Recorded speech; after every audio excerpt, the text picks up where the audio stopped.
You're listening to the AfterBuzz TV Network, now the largest new media platform on the web, and your #1 source for after-show entertainment. Very good, Keith Johnson.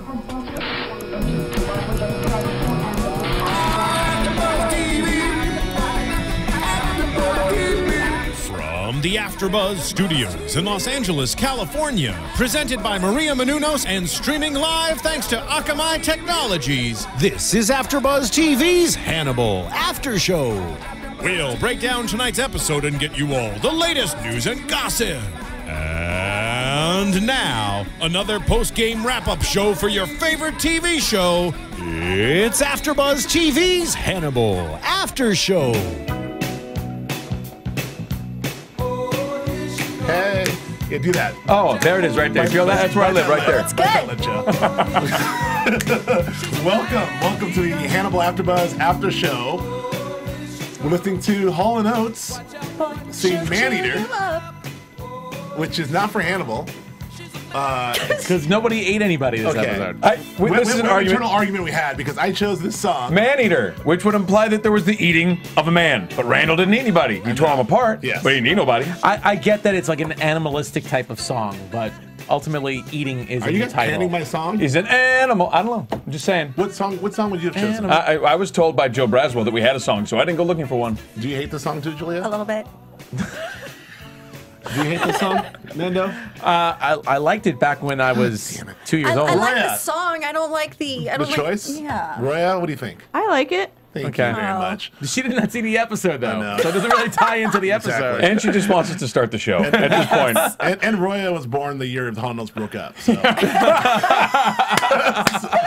She's like, Hall and who? I don't understand where are they taking the oats? Is it like Quaker Oats? Who's Hall Who's on the oats? Oh, we have a show to start. Yeah, we should do that. Hannibal, AfterBuzz After Show. Yes. This episode is called Shiizakana. I don't know. What? Shiizakana. Right. Shiizakana. Come on. Yeah, I don't know. Chameleon. There, that would have been a good song. Shiizakana, we think, is usually a hot pot dish. That's all I could find. So you do with that what you will. It is pictured with lobster or crawfish and some sort of a noodle of some sort in a broth. It looks delightful. It does look delightful. Yeah. Oh, you have a picture there? So No. the crawfish though is interesting because it's the crustacean sort of shelly thing. Kind of reminds me of the exoskeleton that Randall had. So maybe that's the. I feel like we're stretching at that. I Really? grasping at straws. All right.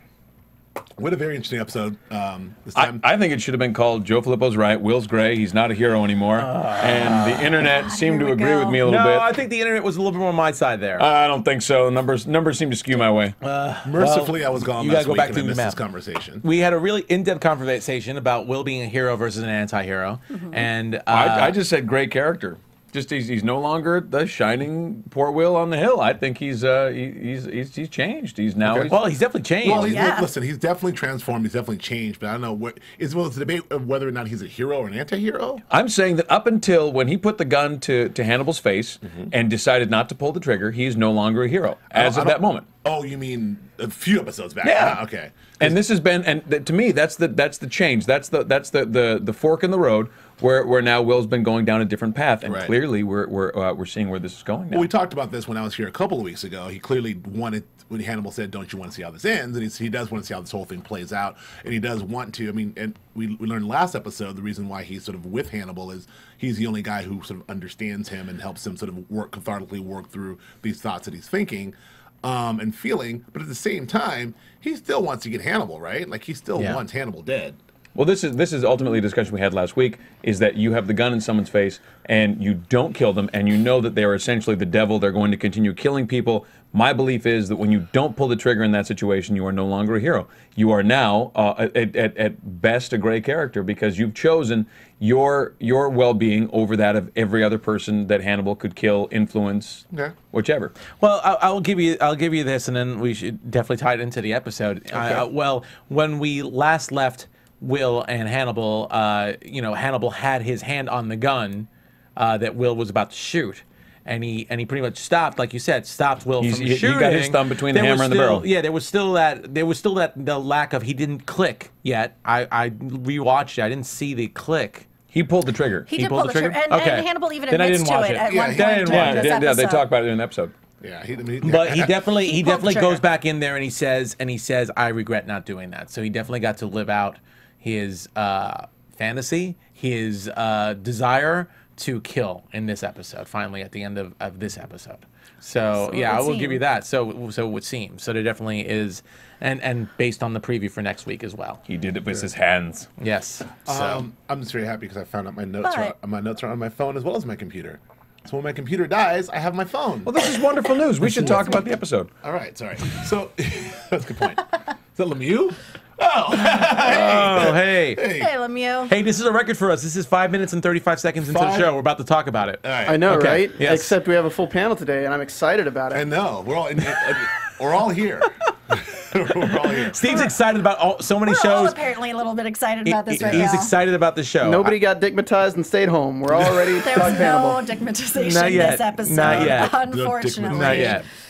Okay. All right, no, 6 minutes in, and now we can start the show. Okay, so the show opens with a very cool sort of dream sequence, and we're used to these. I want to say actually, this episode the cinematography was particularly amazing in this episode. It's always good, but man, look what a beautiful this episode was just shot beautifully. Well, I loved the white canvas throughout the whole thing of this fresh snow that's always marred by this the gruesome blood and body parts, sort of reminiscent of the blank canvas that was once Will's brain and is now marred by Hannibal. Boy, I love that. You like that? I like Did I that. get a little deep? That's good. Thanks, guys. So I'm talking about this dream sequence because it's very much sort of maybe gets into what you're getting at, Joe, which is getting into the psyche of Will and what he's actually thinking.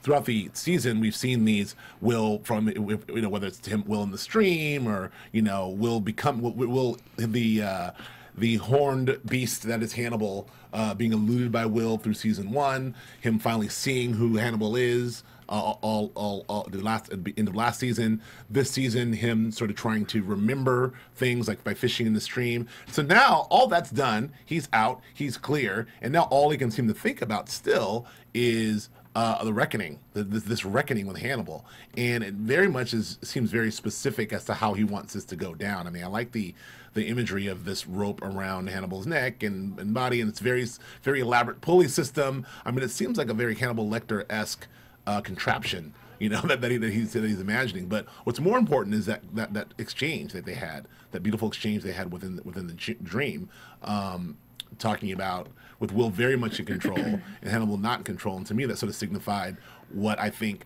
Will views this. I think Will views this opportunity to talk to Hannibal and get with Hannibal as him taking the upper hand and really sort of turning the tables on Hannibal and then ultimately killing him. That's what I got from the top of that. I don't know. Did you get that? Did you get something else? What did you get? Excuse me. In that scene, absolutely. I feel that's how he views this, but it's a dangerous game they're both playing. Sure. And I can't tell in real life scenes who's pulling the strings, who's the puppet master here. Yeah. And I think they both think that they are in control. And excuse me, what's happening to me? It's all right. And I think they're just playing with fire here. Right. I don't know. Joe? I feel it's very almost meta. I mean, like, I feel like we root for Will, and at this point, I don't feel like we ought to be rooting for Will. I think Why not? Well, I feel like we're crossing over into a place where it's not a matter of Hannibal. Hannibal's not manipulating Will anymore into being a part of the therapy. He's not manipulating him any longer into pretending that he doesn't know what's going on. He's not manipulating Will any longer in that he's no longer covering up who he is for Will. Right. Will's got to the bottom of all this. Sure. And he's still in therapy with Lecter. He still goes in there every Monday, I don't know what day it is, and has a session. Yeah. Now, and in those sessions, we're discussing Will's issues, Will's problems. Right. Margo comes to his house and says, hey, let's talk about it. So I find in that dream that I almost feel like I'm supposed to be rooting for Will, but I don't feel that any longer. I feel like we have two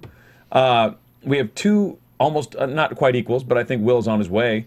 And I feel like Lecter's almost letting him go a little bit. Like there's a little bit of let's see where this goes. I don't feel like anybody's as in control Well, I think the relationship has been muddied a little bit. Before it was his therapist and his patient, but now we see the dynamic of the two of them, and it's a bromance. It's a bromance. I mean, there was a whole confession of love in that in that dream sequence. I definitely want. Yeah, no one can be fully aware of another human being unless they love them. Well, that and also through that love, we allow our beloved to see their potential, and the fact that he kept using the word beloved. Right. Well, it's actually a little more than a bromance, but go ahead. Yeah, well, I actually, what I loved about that, I loved the language that Hannibal was using in this dream sequence. I definitely loved, like you pretty much said the lines, that whole monologue about no one can be fully aware. Yeah, I wrote the whole thing down too. Because it was beautiful. And expressing I really that love. had to like break it down in my head and study that for a minute. And when you express that love, our beloved's potential becomes true. And it's pretty much Hannibal calling Will his beloved. Yeah. I actually feel like this was kind of like a really weird sex dream in a way, if you think about it. It really was kind of like he's sleeping and he's fantasizing about Hannibal in this dream, and there's a little S&M obviously involved. He's got him trapped, and there's a stag pulling. There's a stag which is Will pulling him, and then seeing Hannibal turn into that stag as well. There's a lot of that. And then there was the release at the end. Not to get too graphic. Not to get too graphic. But too late.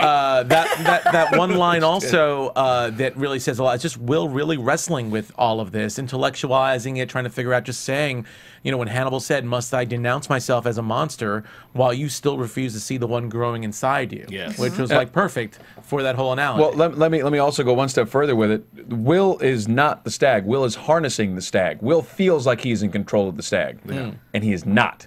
And that is ultimately, I think, I think that's part of the metaphor that and I didn't really pick up on it until you said it. But the stag is pulling, but Will is not the stag. Will is standing. He's there. Well, I think everything you guys said all makes sense to me. I think it's definitely, Fuller talked about this sort of bromance and how this would grow and how this is sort of a, this is a pseudo relationship. These guys are in love with each other, and he said, if he said these are two straight men, he's very interested in the idea of these two straight men who have this sort of affection for each other and this dynamic. And I think in this episode specifically, in the back half of the season, we're seeing how this relationship manifests itself.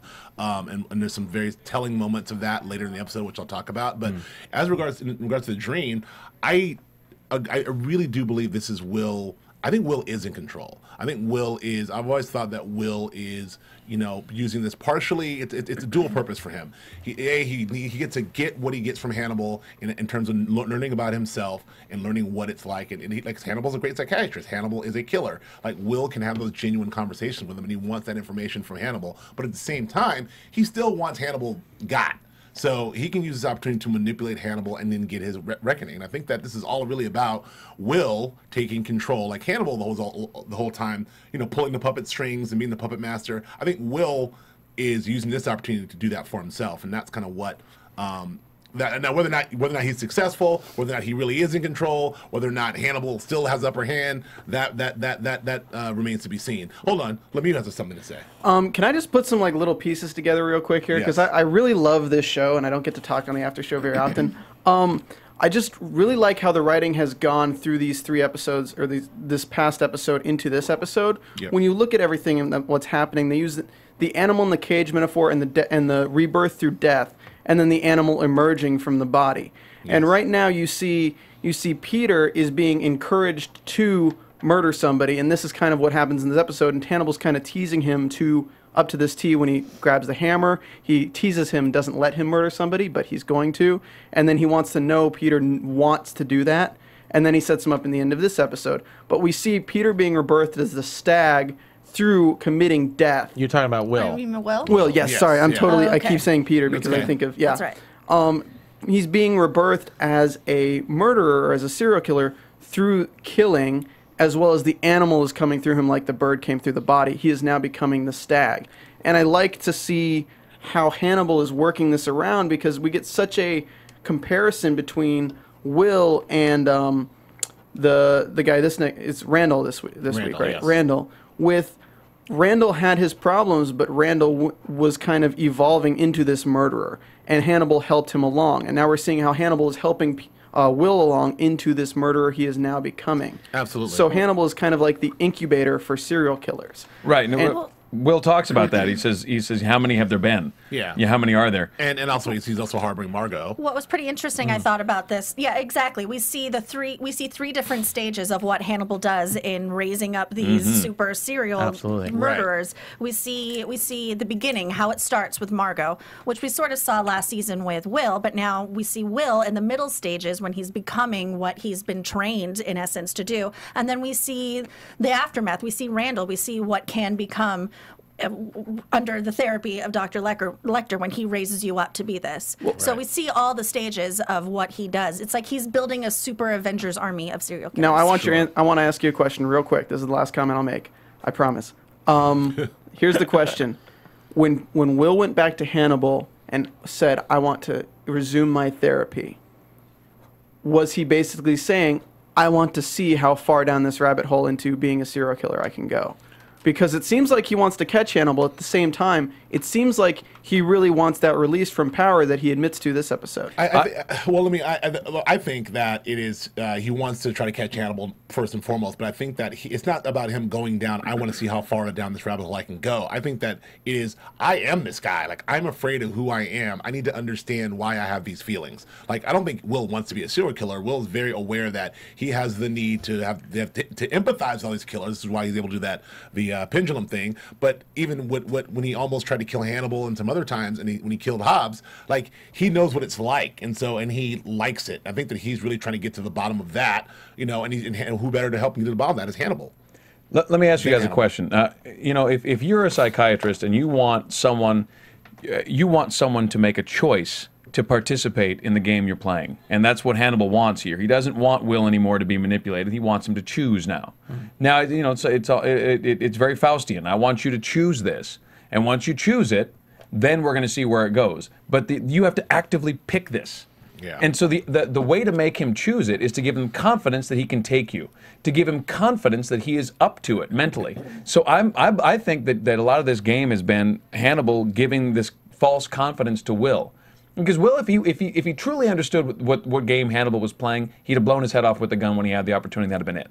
Right. That's my opinion. But at this point, he's given him this confidence that you can do this. You can take me. You can get to the bottom of this. You can do this, Will. You're such a smart, empathetic, interesting, amazing guy, and you can figure this all out. And so Will believes that, I think, and he's willing to go down that rabbit hole, like you said.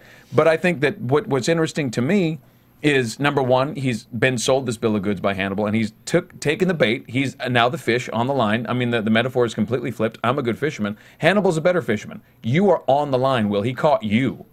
Wait a minute. Okay, let me just so I'm clear. I mean, I hear everything you're saying, and I hear everything.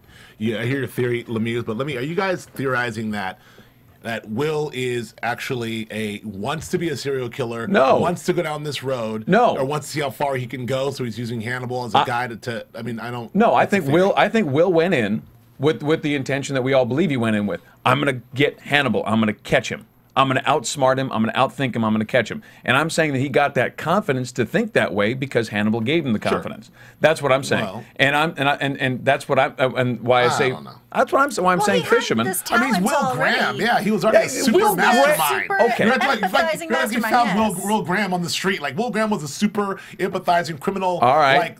Crime-solving mastermind. So are you going to tell me that you feel? It wasn't like Hannibal made Will Graham. Now you're going to tell me that you feel wrong with this. you? Wait, you're going to tell me? I feel like this podcast is turning into Joe Filippo versus the world. I really do feel like it. I'm right. Y'all can say what you want. I'm on Filippo's team. You're going to tell me that Will Graham at this point is some sort of super anything?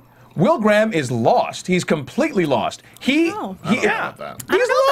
He's not lost. What is the worry? What is the worry Jack has about having Will on these cases? Is that he will delve into becoming a serial killer. And they put him in the hands of Hannibal, who is basically the guy to teach people how to become a serial killer. Yeah. So we see the stag growing in form, because you really didn't see it that much in Season 1, and now you see it being more a part of Will's character. So everything that Jack has alluded to, saying, like, I'm afraid of Will being on these cases because he'll delve into a serial killer, it's slowly happening thanks to Hannibal. Certainly. But the question is Will in control of this or not? Is he letting them believe it or not? Hannibal's letting Will believe he is. And that's what Joe was saying. I agree with Stephen Lemieux. That is what I'm thinking is going on. Hannibal is in control. Will thinks he is. Well, what's interesting, what I will concede to that is I think that both Will and Hannibal, like I said, these are two super smart adversaries, like lining up against each other, chessboards out, and they're making their moves. I think Hannibal's like, I got him now, and Will's like, I got him now. But they're both equally wanting to see what the other one's capable of. But this is my point. You're describing what Will thinks is going on, but that is not what's really going on. Okay, hold on for a second. I'm describing what Hannibal thinks. Hannibal's like, I've got Will. I want to see what happens. Well, because look, at any given Hannibal's Hannibal. At any given moment, Hannibal could kill Will. He could have left him rotting in jail. He could have killed him. He could he's Hannibal. But he's like been toying and playing with Will for almost 2 seasons now. And now he's out, and Will admitted, like, yeah, I tried to kill you, MF. What's up? And Hannibal's like, that's cool. But you know what? That's what's. But here's the thing, Joe. Here's what's beautiful about what you're saying, and here's ultimately what when Will's redemption eventually comes, because we're assuming there'll be a redemption for him. Sure. That makes it so brilliant. He is definitely not in 100% control. He's definitely feeling out. We still seem to think that he has a master plan. You definitely think that he's losing it completely. And the thing is that once we figure out whether or not he lost control, or whether or not this was part of some bigger plan, or whether he had it all along and we just didn't see it till the very end, that's what's going to make it brilliant. And the beauty of this show, actually, in this relationship, is really delving deep into this Will-Hannibal relationship. And I think the fact that we're having this very debate over, like, well, actually, Hannibal's the guy, running the show, and I'm like, Will's running the show. I think that's great, because that's probably what when Fuller someone's wants. out of control, we get really wrapped up in wanting to watch that person out of control. But what's amazing is once we've realized they were in control the whole time, we're like, oh my God, it's an amazing skill. Okay, well, let me finish this thought. I think that it's great that we're doing that we are doing that. But I think the thing here is that Hannibal and Will are both in this chess match, and Will thinks he's in control, Hannibal thinks he's in control. At the same time, simultaneously, they're both getting something from each other, because Will could easily have taken Hannibal down, and Hannibal could have taken Will down. They've chosen not to do that. Like I said before, in fact, Will even told Hannibal, I tried to kill you. Hannibal's like, I know, yet they're still together. And the main reason is because they love each other. Okay, Joe, me and Joe are not saying that we think Will is in control of Hannibal. We're saying that Hannibal is leading Will to believe that he's in control of himself. And he is not. He is not. Okay. Will is two people. He's the darkness and he's Will. And Hannibal is one person who is only the darkness. So the darkness is confused. He's telling Will that he can control the darkness, when really long before Hannibal's been taken over by it. I can see. I'll concede that. Let me toss this out there in reference to something you said a moment ago, Mr. Nando. You said that we love it when the plot reveals that the person we thought was out of control was actually in control. And I really, really hope desperately that does not end up being the case. That would cheapen the entire season. What do you mean? If it turns out that Will's been playing, Hannibal all along, and he would never, that would cheapen the whole thing. I think that I'm not looking for a Deus ex machina to just take over and us to not understand why. But when everything gets figured out in the end, when we realize that he did not lose as much control as you're saying he has, I think there's something to be said for that. Well, I agree. I mean, I don't think it'll be a full blown like, I never want to kill anybody. Like, hey, guess what? All along. Yeah, right. I mean, obviously, we're seeing the dreams. We're seeing Will. We're delving into Will's psyche. It could be a complete betrayal. And it's a dark place. But it'll be a complete betrayal of the audience. I agree with you. Yes, so they would never do that. And no matter what, this whole incident is scarring him. There is an effect that's being had on Will right now. Let me ask you guys a question. Margo and Will have that conversation, which I thought was so. It was almost a perverse conversation, because she comes over and they, do you have whiskey? Yes, okay. And so we're going to talk about Hannibal, and we're going to discuss our therapy respectively with this man. And she says essentially, what do you think of him as a therapist? And he's, well, he's trying to be kind of, he's messing around with it a little bit. She says, I told him I wanted to kill my brother, and he told me to try again. And Will, and to me, that conversation and Will's posture in it, where he's sitting there sipping his whiskey, very quietly, very small. It was a very, it almost seemed perverse, because it did not seem like a man who was in control of what he wanted and what he needed and what he understood right and wrong to be, having a conversation with someone he just met. It felt very much like two very confused, but at the same time very savvy people having a conversation about someone who was in a powerful position in their lives, but neither of them had made a choice. It didn't seem like about Hannibal. Does that make any sense? Yeah. Well, I wanted to jump. You're jumping ahead, because I wanted to talk about Margo and that whole thing. We can get into Margo now, but if we want to do that, but just there's to answer that. To me, there was a lot there. I mean, I don't. For me, it was just really.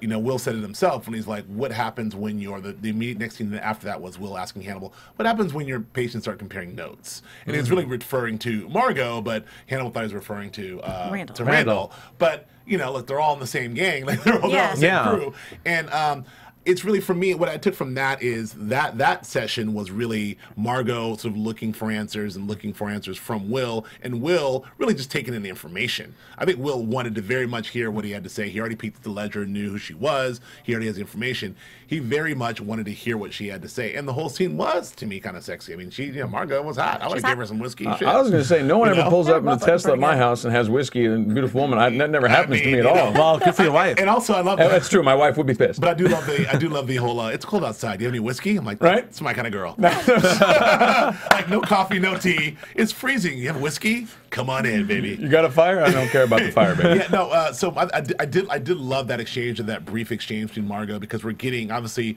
Margo is the brother of Mason, who we all know is who we now know is your boy Michael Pitt. So we're gonna get to see what that is, but. Yeah, man, I don't know. And we know that she tried to kill him, so we know in the books that he's very disfigured, but in the books Hannibal disfigured him, so I don't know if this means he's going to come up and, you know, maybe, I don't know. We'll see what, I'm very interested to see a full what they do with Michael Pitt character. But anyway, yeah, I love that exchange, Joe. There's a lot of ways to read into it. I think the way I read Will was just sort of taking this whole thing in. I felt like Will, again, was... You know, he's building a database here of like all this Hannibal information. It's like it's more like he's got from Dr. Bedelia de Maurier. We go through every time she shows us. He got that piece of information from her, which they showed in the previews, which I think was very relevant. Yes. He got that bit of information from her. He's got more information as regards to Randall, you know, and now he's got this information in regards to his other patients. He's got this sort of dossier of people who are very close to Hannibal, who deal with Hannibal, who really know what this guy's all about. And I think that's to me is so. I think it's more Will just sort of taking this stuff in and really building his case to be able to more ammunition to be able to mentally F with Hannibal. That's how I took it. I don't know. I absolutely agree with you. I think in that scene, I loved that scene. By the way, I agree. I loved every single second of it. Watched it like 3 times. I think she went to him. I think she's a little scared, and even though she has this facade of this really in control, sassy, rich woman, I think she went to him as like is this okay? Like, does he say this to you? Is this normal? Should I still see this guy? Right. And then to see Will's reaction, just like you said, taking it all in, taking this information. I think that was it's going to be really relevant to him, and I think it's sort of a game changer for him when he realizes that it's not just him. It's what he does. It's what he does. Which I think he's already kind of putting that together. I mean, Will is a profiler. Will is an expert profiler. He's already profiled Hannibal to the nth degree, but now he's really building a case as to who this guy is, because there's so much back there. Like, why is this guy who he is, and what is his purpose with all of these different people, and how he rolls here. Also, at the end of that scene was also very great when what's your relationship to Hannibal? And I tried to kill my brother. He goes, well, I tried to kill him. She's like, wonder if he said the same thing to you he said to me. Yeah, but he said, well, did he deserve it? And he's like, what do you think? What do you think? That was great. And she's like, I don't know. Let's have some whiskey. You know what? I love it. I really have a strong love of characters that have been that we've established as detached from a need to make money. I really enjoy them, because I feel like there's a total freedom that the writers have with that character. Yes. Like, and so for me, like Margo, is this normal that Hannibal would be this way? I don't think that's her issue at all. She doesn't strike me as someone who cares about what's normal, what's healthy, or not healthy, what's good for you, what's not good for you, what's going to pay the bills, because the bills are paid. That doesn't matter. Right. So I mean, for me, I think it's interesting when a character like this comes along, because if you detach people from the money motive, then everything changes, and it's just about experiences, and it's just about I'm curious about this. Well, she obviously leads a less than normal life. If no you doubt, remember right? Last episode, well, first of all, her brother's abusing her and drinking martinis of tears, of her own tears. One single tear. And she was talking about how she tried to kill her brother, how the family's capitalizing upon it, going on talk shows, writing books, and she's been dehumanized by all of this, is something that they touch on in this episode. So I think now that she's sort of in the outside world a little bit, maybe removed a bit from her family, that she's wondering, is this what it's like everywhere? Yeah. Is this what life is like outside? She's a great character. I mean, it's a great way She's into playing it so well. What is her again, name? great way into to Mason. Yeah. Is it's a great way. build up. What they've tried to do with Mason here is to get in through introducing this character Margo and getting in through Margo. I love what she said about the carnage too. 86,000 head of cattle will die every day. 36,000 pigs, depending on the season. Yeah. And not to mention the personal carnage. That was just such a it just informed her so dramatically. Yeah. Like if you had any thoughts about this, and it seems like she has, then you feel like you get the sense she's carrying around all these murdered cattle. We're gonna all enjoy them, but it was a fascinating choice. Well, let's stay with Margo. Let's go back to that conversation to the conversation with Hannibal and Margo. Like, I mean, I think that what do we think? I mean, so. How do you read their relationship? Is it really just Hannibal and his is he the Professor X of serial killers and one of his gifted serial killers who he's nurturing along and treating at the same time, or is it? I mean, what is his relationship to Margo? Is it like fatherly like it was with poor Abigail? No, I don't think so at all. She's too... Who's still alive, right? Who's still alive. Totally. She's totally still alive, guys. Totally alive. Come on. There was an empty hole. Guys! All right. There was an empty thingy. Nobody is on my side. There Just was an empty... wait. There will be a reckoning. There will be a pointy reckoning. Pointy reckoning. So no, what's pointy? No, how do you? Scarlet. Never mind. How do you? I think it's Scarlet Letter with a pointy reckoning. Isn't that Scarlet Letter? I don't remember. I don't remember I just either. remember the A. All right. There will be a pointy reckoning. Okay, pointy reckoning indeed. So I'm asking a question over here, Joe, about. You can do no. I mean, but how do you view this relationship, this Hannibal? Where is this going in your opinion? What do you guys think about the Hannibal? We know I like the idea of this new Will Margo relationship, but I'm still trying to get into Hannibal's head as to what their relationship is or will be. Anyway, I asked the question for one reason. Number one, I feel like I don't trust I want to trust Margo. I like Margo. I don't trust her yet. So I don't know if. I don't know. I don't think she's given us any reason to trust her. All we know about her is that she's super, super rich and abused and tried to kill her brother unsuccessfully. That's all we know. But what do you make of this relationship? Why is Hannibal? What's Hannibal's interest in Margo, in your opinion? Well, Hannibal's always so. By the way, it's the Crucible, not. All right. Just there it is. Lord, wait. It'll just. You're right. That? Giles Corey. So Hannibal's always fun to me when he's seeing patients because it seems like he has such a very clear, like you can always tell how he feels about the patient by his degree of boredom. Like to what percentage is Hannibal actually engaged? And we had characters last season where he was just bored and I wish you'd just die. And eventually he gets around to killing them or having them killed. But with Margo he seemed invested a little bit. He seemed involved. And I not as invested as involved as Will is, and as he's with Will. Pardon me. And it's interesting to if you follow his posture with regard to his patients, and you just see like that scene with Will where they're both sitting on the desk. I mean that was a completely unique Hannibal posture. You never seen that with Hannibal having a session.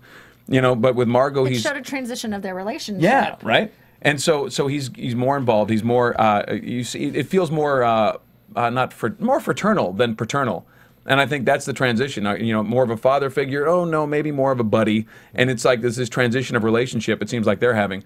But with Margo, I think I think you're right. I think he's drawn her out. But he is involved in her. He seems invested to some degree. Well, so she must be interesting. It feels like a man. What do you make of this relationship? I feel like there's some master plan of Hannibal's involved. Well, definitely, we get to see. I mean, she's been very separate from everything else until this episode, meeting up with Will or bumping into Will. So I definitely feel that there is a plan. I mean, I really loved what Julia said about Hannibal setting up kills for. I mean, someone else on YouTube said that too. Hannibal possibly setting up kills for Will's first kill, which he technically did with Randall. He did, but it almost seems like he's just looking for more bodies to really. I really feel like with Margo, he's really trying to create. I'm really curious to see what their relationship's going to be. But Hannibal wants. Well, I think it takes a certain special kind of someone for Hannibal to choose you and to choose to raise you and train you in his vision. So I think he takes the first few sessions with them to try to feel them out, see how effed up they really are, and how susceptible they will be to his manipulation. But you have to be interesting. You have to be interesting. And she is damn interesting. Yes, that's what I'm saying. Will, and as was Randall, it seems. I think it was really great. I want to move on to the next thing because we're running out of time. But I think it's really great how we talked about. I wonder now how Hannibal will, now the whole Minnesota strike thing is over, and now that the Chilton took the fall, so Hannibal can't be racking up body count now anymore because they'll sniff him right out. But yet the show still has these killers every episode. So part of that is, like I said, maybe it is Hannibal has to find out a way to kill. So between Will and all these other people he has, he's always finding ways to get other people setting up kills for Will maybe, or encouraging Randall, or there's always some way Hannibal still has his hand in sort of feeding his beast. I don't think there's any way. I mean, I think Hannibal has the faculty to completely to kill as the Minnesota Shrike, or he can kill not as the Minnesota Shrike. Right. I mean, he can set it up however he wants to set it up. He has the faculty to do that. I want to get into. I want to move on because I want to get back into. We want to talk about Randall and this and the whole thing there. So I mean, interesting way to cure. First of all, again, back to the cinematography. Very well shot. Scary episode for me. All the things, the imagery of people being ripped apart on primetime television. I'm just shocked what they're able to get away with. I just love that they never showed the full creature. Yeah, that really added an extra layer of heart-pounding scariness. And it was a suit of some sort, and it's kind of like it was exoskeleton, fossil, and the shadows and the Hannibal, where's my super suit? Yeah. And at the top, the first kill, that sort of that pan up to the moon and some sort of beast. And I liked so I do. And by the way, I should say I love Jeremy Davies in general, and I love that he's back, that he's here on this show. Can't get enough of him. I love that they figured a way to bring him back as a great character he's created. Oh my God, he's my guy. I love him. Justified and. He let me hold his Emmy. I'm name dropping, but yes. Oh, he's my boy. Yes. He's your main man, so to speak. I held his Emmy, but like, I did it. So really back to Jeremy Davies. No, but that scene with Jeremy and Will was also very cool. I like that when the whole bear. I think there's something to the whole bear and the wolf thing, right? It's just like it could be bear and wolf. Well, can they hunt together? They could be trained to hunt together. It could be both of them. And it just made me think of like the Hannibal. It's the bear and the wolf is Hannibal and Will to me. Like, because he's telling that story about these people killing together, and can they kill together? Because they're told they have two different ways of doing this, but. They can be trained to do that, and also that thing at the end. It's not an animal because only humans kill for no reason.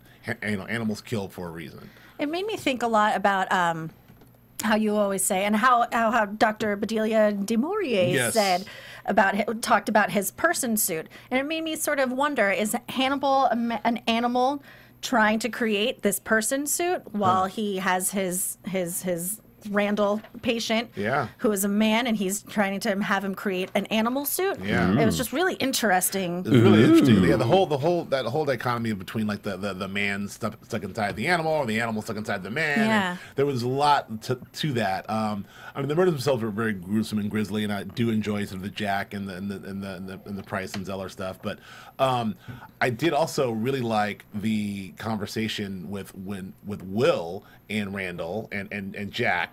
When Randall was like, I used to think I was this other thing, but now I know who I am. He didn't say which side he was, though. The quote was like, I know who I am now. Yeah. But you're right. He doesn't come down one way or the other. But it's like, oh yeah, you're the beast. Yeah, like, no I'm question. much happier now. I figured it out. The scene right before that, we saw Hannibal talking to him and sort of coaching him. That's sort of how it left him. Like, they will find you. You have to do exactly what I say. Do you think he coached him to say these key words and key phrases to tune into to Will? There's no doubt in my mind that whatever happened, whatever Randall did was a direct result of what Hannibal manipulated him to do. So you should go see Will. Will's your kill. Whatever. I mean, whatever that is, he was responsible. No, he set it up. And here's my question about that. Hannibal obviously leads Jack to Randall, steers the investigation in that direction, knows exactly who did it from the beginning, goes to Randall, has his talk with Randall, which seems very paternal. I mean, he really does seem paternal. He does seem to have a father's love for him a little bit, but he clearly is setting him up. There's zero question about that, and I don't get the sense that he needs to do it. It's a choice. Yeah. Do you think that he wanted Randall to kill Will, or do you think he really wanted to see what would happen? I think everything's about seeing what would happen. I don't think that for one moment, because Hannibal was there the whole time. I don't think for one moment that Hannibal would allow Randall to kill Will, but I don't know. Like Hannibal just is sort of like he's this guy who sort of winds everyone up and puts them in a cage and he sort of watches. Even that was a total real life personification of that. You want Hannibal in the shadows. You know, he's there. Will's got the gun. Here comes old what's his name? Like what's gonna happen? Like he's like, oh, this is fun. Give me my popcorn. Like I've created this moment. I think that Hannibal's really all about finding out what happens in these situations. I know that. I feel certain that he felt that that Will would survive this attack. Maybe, I mean, that moment, that fatherly conversation he had with Randall before the FBI came to question him. He seemed so. That was the creepiest conversation, by the way. Yes, I want talking to talk about that. The scalp in his teeth with the hair like comets. He seemed so proud of this perfect artist that he created. It was pure artistry, and that's what Hannibal, I think, is a lot about, is creating art. Maybe he was finished. Maybe his project was finished. There was nothing more he could do with him. He had reached the pinnacle of what he could be, and so let's get rid of him. There is something to be said about that. I did get you're spot on with that, because I did get the sense of, you know, Hannibal is this guy. He's this lover of music and harpsichord and composing these wonderful dishes and art and fine art and other things. He's a very refined guy. When he meets these serial killers, he has a kind of a combination of curiosity and admiration, like he said with the guy. I love your work, the eye guy. Yeah. You know, but this conversation was really, really just bone chilling to me, because, like, you know, when he says, "I know what you did. What I do is like you bore screams like a sculptor bores dust from a beating stone." I was like, oh, it's like very much. You bored them out. Yes. Like you bore screams like a sculptor bores dust from a beating stone. Wow. And then he Randall's like, yes, ragged bits of scalp trailing from their hair like comets. And Hannibal says, beautiful. Beautiful. I was like, ah. So that to me, the question then eventually becomes, inevitably, Hannibal, who is, as I have said before, in control. So Hannibal is choosing which of these two guys is going to continue, essentially, right? Well, I think he's done. So I mean, well, that's the question, right? So if you look at it from Hannibal's point of view, has Randall become all that he can become? Yeah. Okay. So if we look at it as a father, if he's trying to bring these people to their full potential, if your mental illness is you're an animal, and you want to find that, you want to explore that completely, can we say at this point that that Hannibal can look at Randall and go, "You've done all you can do. So now I'm gonna stick you on Will and see if the last thing that you can do is help him become what he needs to become." Yeah, maybe. I like that. I'll buy that. Is that the deal? Yeah, that's nice. Okay, every now and then you get one right. All right, so then one stone right there. Then let me ask you another question. Let's talk about God, because we do talk about God in this episode. Yeah, we do. And, which was interesting. And he said he collects church collapses. Now, let's pause for a second. Who collects church collapses? Apparently Hannibal does. That phrase, is like, I collect church collapses. I was like, huh? What? But, Hannibal, because, 65 grandmothers, right? Yes. The facade fell down, killed 65 grandmothers, right? Yes. And what was God's point of view about that? Yes.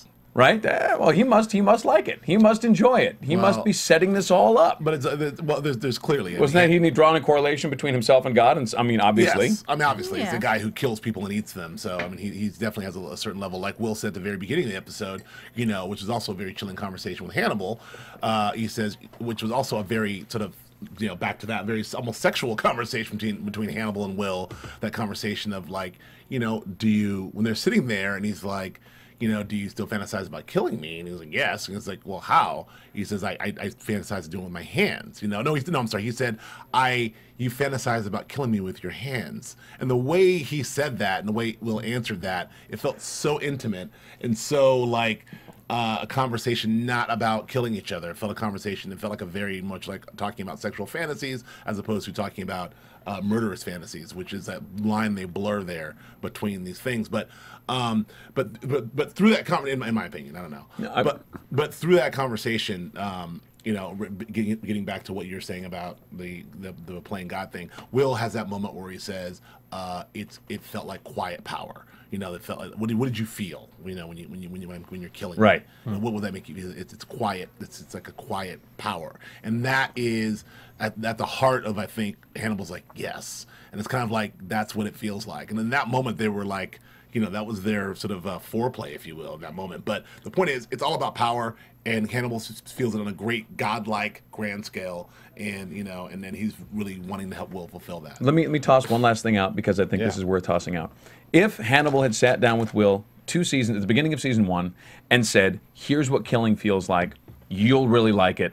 It's going to make you feel a quiet power. It's going to bring you closer to your creator. It's going to give you an intimacy and a strength, and it's going to fulfill that thing that's burning inside you," Will would have gone, "You're nuts," and run the other way. Right. But Hannibal has slowly led him into this place where Will is able to have that conversation, hear what Hannibal said, not instinctively reject it like the rest of us would, but digest it, agree with it, understand it, and then take the next step, which is to consider it, and then ultimately with Randall to do it. Yeah. So I'm saying to you that Will is not in charge of anything. He's been led to this place by Hannibal. That's what I'm saying. Well, the theme that they kept on throwing out throughout this entire episode in regards to Will, in regards to Randall, in regards sort of to what it is that Lecter does, were 3 words. It was adapt, evolve, and become. Yep. Yeah. Yes. It also seems to be, I mean, this also, there's this, they keep doing this sort of cocoon, this butterfly cocoon analogy, which sort of takes us all the way back to Silence of the Lambs, you know, it takes us also to a little bit of Francis Dollarhide in Red Dragon, and then again, this whole evolving, like this, even with Randall, this whole notion of, you know, I'm a monster trapped inside a man's body, but now I can finally realize my full potential by becoming this monster, like physically. There's these themes, and also the transformation, this whole stag transformation we keep seeing. So the themes are reoccurring about this sort of incubation of whatever is inside of you, and then fully realizing your full potential visually and everything else, becoming this monster is something that, you know, we keep seeing over and over again. I like it. It's good stuff. It's good writing. Stuff. I think they know how to do good writing on this show. Yeah, this episode was exquisitely directed and exquisitely written, and I read some people saying, I don't know, I like this episode that much because it wasn't much action, but I don't know. Oh. I love the ending. I mean, I love where Will's gone, where you know, that whole even Steven thing really is just, it's a combination of, well, Will did try and get someone to kill Hannibal. Hannibal did try to just get Will killed. But at the same time, Hannibal set up Will's first kill, and Will had this desire to kill somebody. So Hannibal did him a favor, and at the same time, now they're back on an even playing field. Yeah. So there was like a lot there. I got to tell you, Hannibal's face did not look to me like a person who was impressed that an equal had brought him a dead body. It looked very paternal to me. I remember the first time my older daughter yelled back at me. She was in trouble for something, and she turned around, she yelled back. And I was pissed that she yelled back, but I was so secretly proud that she had stood up. I was. But I think that's a thing. I think that, and I felt very much that same emotion coming out of Hannibal. Like, I'm proud of you. Look at you. You brought him in dead. Good for you, son. We'll transition out here in a second, but I just really got a little more time. But I do want to say that the end scene was great. I'm just struck by the nature of this Will Hannibal, how, you know, again, I say how Will is just so blatantly nonchalantly is like, yeah, dude, I tried to kill you. And Hannibal's like, I know, it's cool. And then now it's like, yeah, you tried to kill me. Yeah, no, that's crazy, huh? And then that's their thing. Yeah. And they're totally, that's a relationship. So I'm so curious to see what happens next. Like, how do they now? Okay, now we try to kill each other, and we know, you know, we think about each other, and we're still friends, and also your patient-doctor relationship. Now what do we do? That's fascinating to me. I mean, where does this go? You know, and then we saw in the previews, Will was alluding to the fact that he killed them with his bare hands, and he liked it, and you know, and they talked about, I think the previews, the NBC promo department again with the the transformation is complete or something. I think that. So I don't know. Did you see the preview? Yep. Yeah. So I don't know. Again, back to the transformation. I'm really interested to see, like, you know, what this is, and I think it has something to do with like Hannibal thinking he's brought Will to this point and being very happy, but we think that Will's gonna do the old switcheroo. So we don't know. I think so. I agree. Do we have any ticketies? News and gossip-ish stuff? News and gossip-ish. You need to read off those people that agree with me? All those good folks? The smart ones? I'm sorry. I laughed really loud there. That was way loud. Just because if you actually go on the YouTube page where we do shout-outs, I think the first one is actually... I'll read that first one because it was just so funny. I love my iPad on this network. Dave 1555. Great shows, guys and gals, but Joe has lost his mind on this one. Hannibal has got it inside his head. Ha ha. Yes, so thank you, Dave. I'm proven correct, Dave. 1551. Slade, Deathstroke, Raquel Costa, Melina Torres, Taylor S., the Titano, I believe I said Raquel Costa, Alana V, Nolan Palmer, Sarah 4HP, Maya Larks, Craig Thompson, Dana Smooth, Betsy O, Maya, Misha HJ, Sazu 123456789x1, Crimson King. And that's all I got on this one from the YouTubes. Again, most of them, a lot of them really got into the conversation between Joe and myself. And I'd say it's almost 50-50. I think it sways a little bit more toward my side. I think you might be fantasizing right now. One quick thing, if you guys, we've been talking about the possibility of a web series with Zeller and Price. Yeah. There is a web show with oh my God. Zeller and Price? Yeah, no. With Scott Thompson. Scott Thompson. There it is. Scott Thompson has a web series. It's called Postmortem, where he interviews people from the show. There's one up right now with Brian Fuller. That is fantastic, so check that out. I think it's an NBC page, right? I think so. Anyway, Google Postmortem. It's pretty funny. It's pretty cool. Thank you for joining us, Joe. Where can we find you? You can find me on the Twitters at JoeFlippo, JoeFlippo, and on my website is josephsanfelippo.com, and with these guys on a bunch of shows here at AfterBuzz. Nando? You can find me at Nandovel, Nandovel, here on those same shows with Joe and on Orphan Black, and next week 24 starts. Julia? Find me on Twitter and on Instagram with my name, Julia Cearley, JuliaCearley. Follow me, please. Thank you for downloading us on iTunes. Thank you please don't forget to rate us and all that good stuff on YouTube. And you can find me, Joe Braswell, at Joe K. Braswell on Twitter and Instagram. We will see you next week, Fannibals. From executive producers Maria Menounos, Kevin Undergaro, Phil Svitek, and the entire AfterBuzz TV staff, we would like to thank you for listening to the AfterBuzz TV network. To watch or listen to other after shows and post comments or questions, be sure to visit AfterBuzzTV.com. I'm Sir Richard Wentworth, and this has been a presentation of AfterBuzz TV. Buzz you later.